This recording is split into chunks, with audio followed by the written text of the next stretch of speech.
Hey guys, what's up? I wanted to kind of show you a little bit about what's going on. We have another awesome Chinook here in the shop today, and I want to show you this particular one is four-wheel drive. However, in the rear, this is what is called a MORryde suspension. Let's jump underneath this thing and you can kind of see what's going on down here. So a whole lot of craziness. And I'm not really sure. I would love somebody that has a MORryde suspension and knows more about them or why they would put them on, because to me they're complete junk.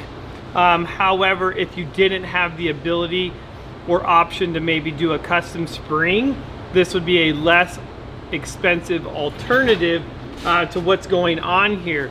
But in this particular one, you can see that this has this MORryde suspension.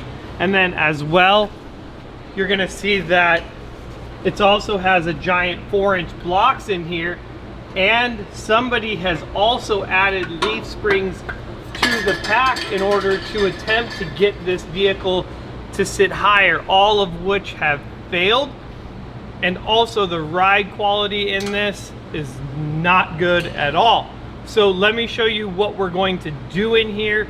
What we're going to replace in order to make this thing not only sit the height that it should without a whole bunch of craziness going on, but also improve the ride. So once we get rid of the MORryde, or if you're thinking about doing the MORryde suspension, keep in mind you're going to need a couple things. You're going to need a new shackle hanger. This is going to be the hanger, and we just typically get these out of a junkyard, and you will want to re-bolt or weld this onto your vehicle. Another thing that you're going to need is going to be new shackles. We just order these from Ford still, and if you want the part numbers on these, I will give them to you. I'll make sure I smack Austin around, make sure we get those part numbers right there.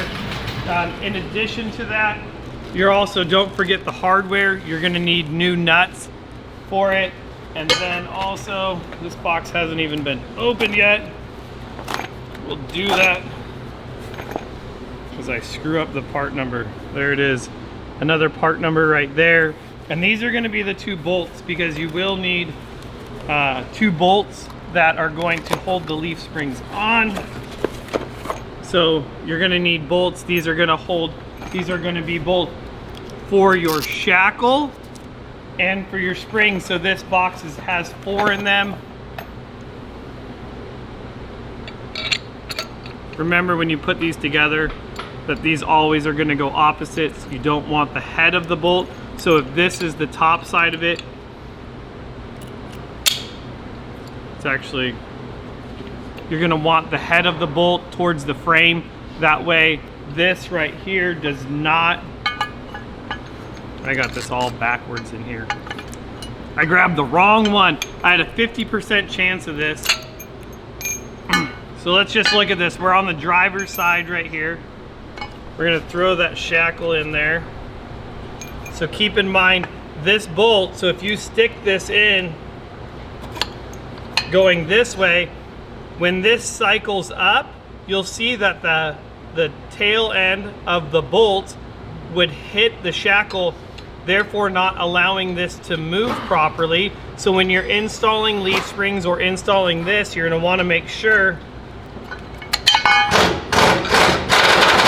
that that goes the opposite way. Now you'll see that this can move completely up and down, and then you'll have your second bolt, which is going to go in that way. And you can see the closed end of the shackle is going to go forward, and the reason being is so that when this spring droops all the way out, it's going to have a little bit more room down there as it cycles all the way down. Let's double check that on these to make sure. Yeah, that would definitely be wrong. So you can see if you do it this way, your shackle cannot go down as far. Now we got our bolt in backwards. But this is, so looking at this, this is the wrong way. You don't want it going that way. You want it, now we can just show you. So if this was the passenger side, you want that so that that shackle will actually droop down. So a little bit about the leaf springs and hangers. Let's go check out the new set of leaf springs that we're going to be installing in this Chinook.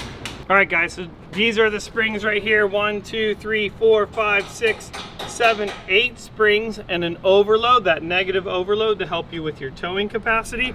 So this is going to be a lot more progressive of a spring. You can also see the arc in this spring. Once we get the other springs pulled out, I'll make sure we get a shot of that to show you the difference in the spring arc as well. And these new springs should hold up the vehicle really nice and not have to have the more ride suspension and really just be able to work a lot better. So a little bit about springs, a little bit about the more ride suspension setup that you may find you may have in your van. A lot of times we see them in ambulances. So if you have an ambulance that you're converting, that may be something that you have in there and you may want to eliminate it in order just to get more articulation and a better ride out of it. So more when we get this thing all put together. All right guys, so we have the old springs out of this thing and now you can really see the big difference, the small amount of arc that they have in them. And you can see it looks like these 4 springs here are going to be the original springs from the factory, and then they added an additional 1, 2, 3, 4, 5 springs in order to try to get this thing to hold its height, which just did not work at all. So you can see the new springs that are going into this, just how much more arc is built into the springs, as well as you're going to notice on this that all the material is the same size and it's going to be a thicker material than even what is in there from the factory. And what that's going to do is help hold the weight of this vehicle up. The spring size, the thickness of the springs holding the vehicle up, the arc in the spring is giving the vehicle the lift of it, so there won't be any necessary need to run blocks, or that's the hope at least. So we have the whole more ride suspension out, and you're gonna see basically the way that this acts is that this is supposed to act as a cushion. Basically, I would say as almost as if a secondary shock, absorbing the energy from the springs. I mean, I'm sure it's great on some vehicles. I just don't know what vehicles it is all that great on, and that's where if you have these on your vehicle and love the ride, I would definitely love to hear from you. Make sure you guys comment below, let me know what you think of the ride. I'm gonna say it's a lot better, but once we get this thing all done, the final conclusion, it's gonna be up to the owner. We're gonna have him go for a drive in it. We'll take him for a drive in it, see what he thinks once we get this thing all put back together. So we'll be back in a little bit.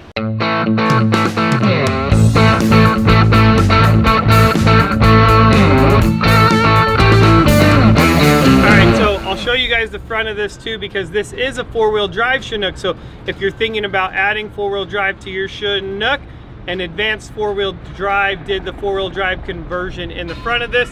Let's go check out the front, but the back, the springs are all done, and also to finish it off with a set of Fox shocks. Big thumbs up on the back of this thing, and that thing is all right. So as you see, as we get under here, I want you to see this. So you only have 2 springs under there, and then we're about 1 inch from the bump stop on there. So we have a lot of room in the front in which we could go up on this. I think that's going to be the biggest benefit in there, and then also adding a little bit more arc and another spring. So we'll have to get a update from the customer, find out what exactly they're going to do and how it improves or makes the ride better. I'd love to hear that, but just kind of want to show you guys some of the things that you have the ability to do. You're not stuck with any sort of suspension setup. And I will just tell you that the Sure Rides, I think is what they are. Sumo? They're not the Sumo, the Sure Rides. It's just not the way to go. So we're gonna be doing some more videos like this, talking about rear suspension setups, talking about pros and cons of airbags, things of that nature to help you guys out so that you don't spend money on a bunch of stuff that you don't need or that's not really going to work great. So that's it. I hope you guys enjoyed this little video. I'll make Austin get some cool shots of this because this is an awesome Chinook. And that's all I got for you guys. I'll see you later.